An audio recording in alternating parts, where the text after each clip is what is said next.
Hello friends, तो कैसे हो सभी। इस वीडियो में मैं माय हीरो अकेडमी सीजन 4 के लास्ट और 5th पार्ट की स्टोरी को एक्सप्लेन करूंगा, जिसमें माय हीरो अकेडमी सीजन 4 के एपिसोड 21 से लेकर एपिसोड 25 तक की स्टोरी है। एंड अगर आपने अभी तक माय हीरो अकेडमी के पहले के एपिसोड्स को नहीं देखा है तो उनकी लिंक्स को मैं डिस्क्रिप्शन में प्रोवाइड कर रहा हूँ।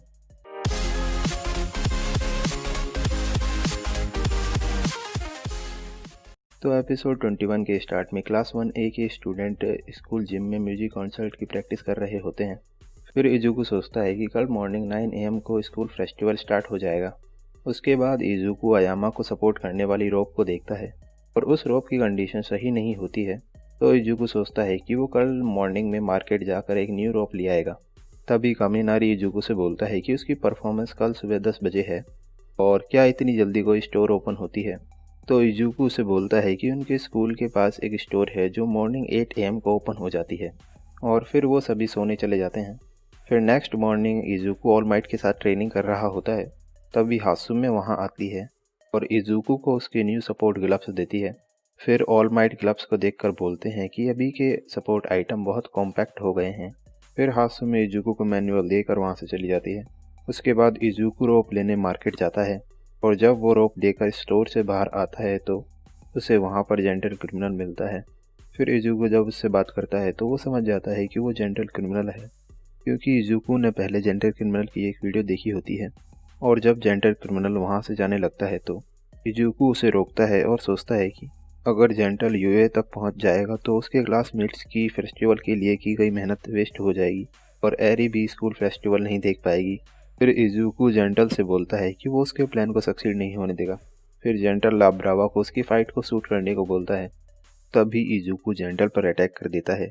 फिर वो एक इलास्टिक वॉल से रुक जाता है और जेंटल इजुकू को बताता है कि उसकी कॉर्क इलास्टिसिटी है और वो किसी भी थिंग को टच करके उसे इलास्टिक में कन्वर्ट कर सकता है, चाहे वो एयर ही क्यों ना हो।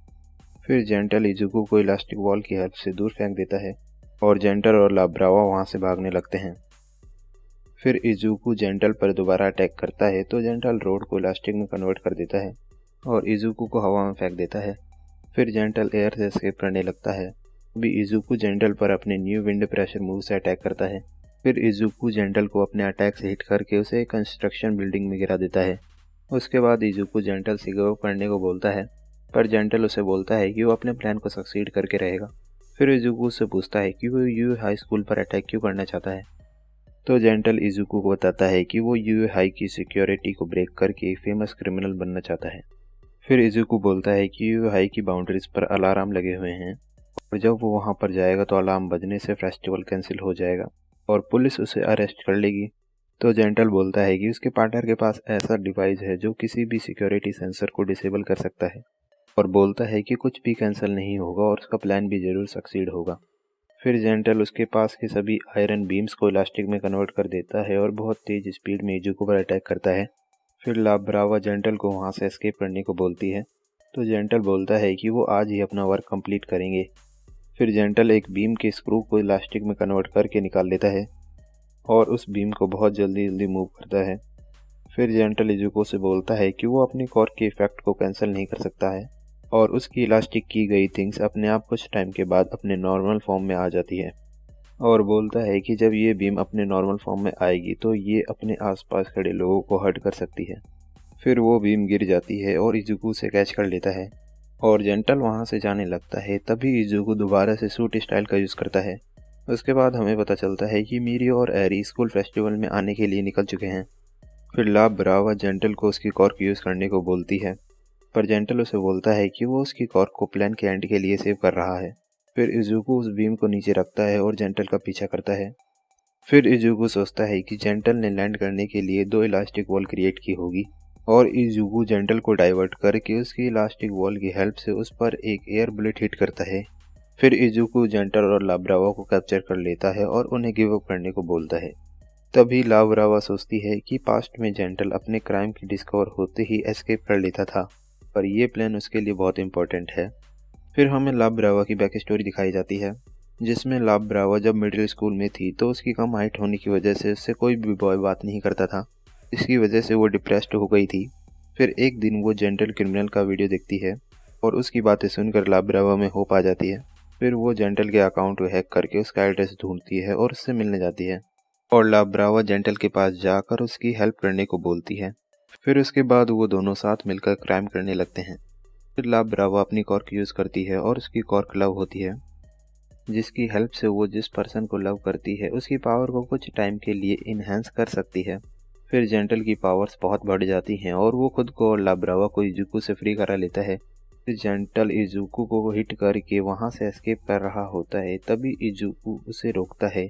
फिर जेंटल इजुको पर बहुत सी इलास्टिक वॉल्स से अटैक करता है और इजुको उसके अटैक को डॉज करके बोलता है कि क्या वो अपने ड्रीम को कंप्लीट करने के लिए एक ऐसी गर्ल से उसकी स्माइल करने की अपॉर्चुनिटी छीन लेगा जो अभी तक स्माइल करना भी नहीं जानती है।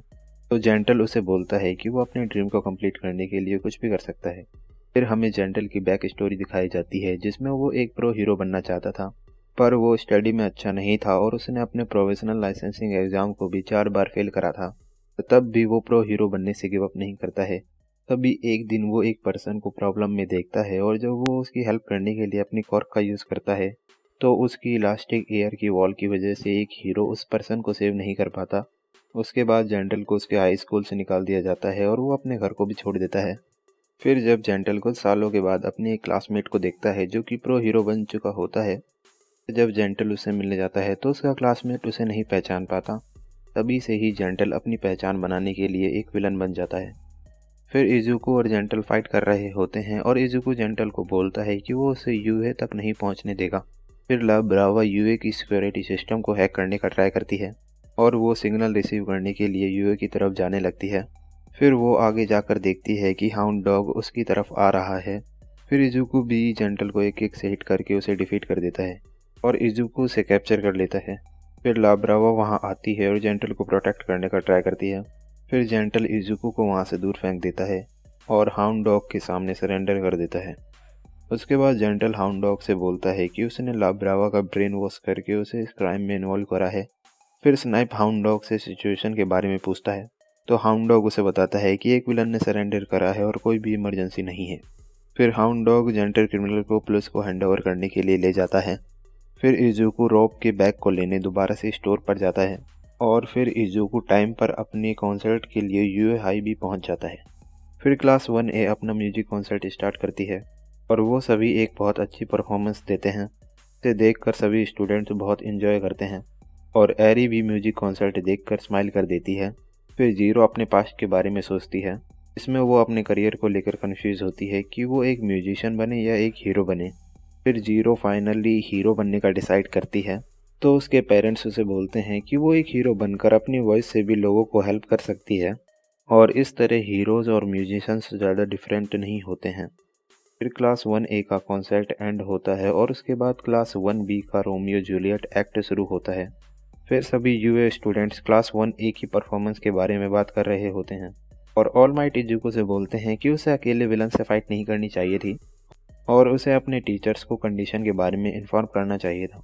फिर इजुको टीचर्स से परमिशन लेकर दोबारा से फेस्टिवल में चला जाता है और वो दोबारा से जिम में आता है जहाँ पर वो एरी से मिलता है और वो एरी को स्माइल करते हुए देखकर हैप्पी हो जाता है। फिर मिनाटा इजुको को उनकी जिम क्लीन करने में हेल्प करने को बोलता है और फिर यू हाई के सभी स्टूडेंट्स क्लास 1A की रॉकिंग परफॉर्मेंस के लिए उन्हें अप्रिशिएट करते हैं।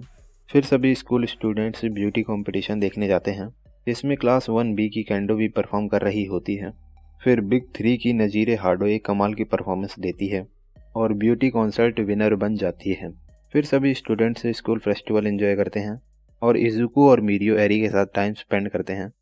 फिर जब एरी दोबारा से हॉस्पिटल जा रही होती है तो इजुको उसे एक कैंडी एप्पल देता है और एरी को वो कैंडी एप्पल बहुत पसंद आता है। फिर जेंटल और ला ब्रावा से पुलिस क्वेश्चंस करती है और पुलिस जेंटल को सोसाइटी के लिए कुछ अच्छा करने के लिए दूसरा चांस देती है। उसके बाद एरी यूए स्कूल में रहने के लिए आ जाती है। फिर मिस्टर आइजावा बताते हैं कि जैसा कि हमें पता है कि एरी के पेरेंट्स ने उसे छोड़ दिया था और साई हसाईकाई का हेड एरी का रिलेटिव है, पर वो अभी कोमा में है, इसीलिए वो एरी को हॉस्पिटल से यूए हाई में शिफ्ट कर रहे हैं और एरी टीचर्स के साथ रहेगी। फिर मिरियो उन्हें बताता है कि वो अभी स्कूल से टेम्परेरी लीव पर है तो वो एरी का ख्याल रखेगा। फिर तमाकी मिरियो से बोलता है कि अगर एरी जल्दी ही अपनी कॉर्क पर कंट्रोल करना सीख लेगी तो उनकी टीम का इनविजिबल मैन दोबारा वापस आ जाएगा।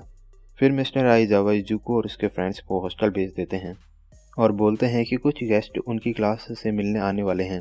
फिर wild wild pussy cat agency के सभी मेंबर्स क्लास 1A से मिलने आते हैं। फिर इजुको कोटा से मिलता है और लास्ट टाइम उसने जो उसे लेटर दिया था उसके लिए वो उसे थैंक्स बोलता है। फिर वो बताते हैं कि उनकी एजेंसी दोबारा से हीरो वर्क करना स्टार्ट कर रही है। फिर वो सभी को जापानीज हीरो बिलबोर्ड चार्ट के बारे में बताते हैं, जिसमें हीरोज़ को रैंक किया जाता है उनकी हीरो वर्क एक्टिविटी और सिटीजन्स की अप्रूवल रेटिंग के अकॉर्डिंग। फिर हमें जापानीज हीरो बिलबोर्ड चार्ट दिखाया जाता है। इसमें ड्रैगन हीरो ryukyu नंबर 10 पर होती है और नंबर 9 पर इक्विप्ड हीरो योरोही मुसाहा होता है। नंबर 8 पर लॉन्ड्री हीरो वाश होता है और नंबर 7 पर कामी वुड्स होता है और नंबर 6 पर सील्ड हीरो क्रस्ट होता है। नंबर 5 पर रैबिट हीरो मीरको होती है और नंबर 4 पर निंजा हीरो एज शॉट होता है और नंबर 3 पर बेस्ट अप्रूवल रेटिंग के साथ फाइबर हीरो बेस्ट जीनस होता है। नंबर 2 पर विंग हीरो हॉक्स होता है और फाइनली नंबर 1 पर फ्लेम हीरो एंडेवर होता है। उसके बाद हॉक्स एंडेवर से बात करता है, टीम अप करके नोमू विलन्स पर इन्वेस्टिगेशन करने को बोलता है। फिर हॉक्स और एंडेवर नोमू विलन्स और लीग ऑफ विलन्स के बारे में बात करते हैं। तभी एक नोमू उन पर अटैक कर देता है और वो नोमू एंडेवर को अपना टारगेट बताता है। फिर एंडेवर हॉक्स को बिल्डिंग के लोगों को प्रोटेक्ट करने को बोलता है और एंडेवर उस नोमू विलन पर अटैक कर देता है। फिर वो नोमू अपने आप को रीजनरेट कर लेता है और एंडेवर सोचता है कि ये नोमू पहले वाले नोमू से अलग है क्योंकि ये नोमू बात कर सकता है। फिर एंडेवर दोबारा से उस नोमू पर अटैक करता है, पर वो नोमू उसके अटैक को डॉज करके एंडेवर को पंच करता है, जिससे उस बिल्डिंग के 2 हिस्से हो जाते हैं। फिर हॉक्स बिल्डिंग में फंसे लोगों को अपने विंग से सेव करता है। फिर एंडेवर बिल्डिंग के ऊपर वाले पार्ट को पीसेस में कट कर देता है। फिर लोकल हीरोज़ प्रो हीरोज़ की हेल्प करने के लिए वहां आते हैं। जब लोकल हीरोज़ नोमू पर अटैक करते हैं तो वो नोमू खुद से और नोमूज क्रिएट कर लेता है और वो नोमूज जब लोगों पर अटैक करते हैं तो हॉक्स उन्हें सेव करता है। फिर एंडेवर सोचता है कि वो ओवरहीट हो रहा है और उसे इस विलन को जल्दी डिफीट करना होगा। फिर एंडेवर एक बहुत स्ट्रॉन्ग मूव से उस नोमू पर अटैक करता है, पर वो नोमू अपने हेड को अपनी बॉडी से अलग करके खुद को प्रोटेक्ट कर लेता है और एंडेवर पर अटैक करता है, जिससे कि एंडेवर इंजर्ड हो जाता है। फिर न्यूज़ रिपोर्टर्स इस फाइट को कवर कर रहे होते हैं। टोडोरोकी न्यूज़ देखकर शॉक हो जाता है। फिर एंडेवर दोबारा से नोमू पर अटैक करता है और हॉक्स नोमू को डाइवर्ट करता है। फिर हॉक्स अपने फेदर्स की हेल्प से एंडेवर को और स्पीड प्रोवाइड करता है। फिर एंडेवर उस नोमू पर एक बहुत पावरफुल अटैक लैंड करके उसे बर्न करने लगता है, पर उस नोमू की रीजनरेशन पावर्स उसे सेव करती हैं। फिर एंडेवर उस नोमू को एयर में और ऊपर ले जाता है और अपनी पूरी पावर्स का यूज करके उस नोमू को पूरी तरह बर्न कर देता है। फिर एंडेवर अपनी विक्ट्री का साइन देता है और ये देखकर ऑल माइट और टोडोरोकी को रिलीफ मिलता है। फिर इजुको सोचता है कि अब ऑल माइट रिटायर हो गया है, पर फिर भी हीरोज़ विलन्स के सामने गिव अप नहीं करेंगे और अब उसे और उसकी क्लास को ही ऑल माइट के सिंबल को कैरी करना होगा। और यहाँ पर एपिसोड 25 एंड हो जाता है and my hero academia season 4 भी। तो अगर अभी तक आपने हमारे चैनल को सब्सक्राइब नहीं करा है तो चैनल को सब्सक्राइब करके उस बगल वाले बेल के आइकन को भी क्लिक कर दें और जाते जाते इस वीडियो को एक लाइक भी कर दीजिएगा। मिलता हूँ आपसे नेक्स्ट वीडियो में। Thanks for watching.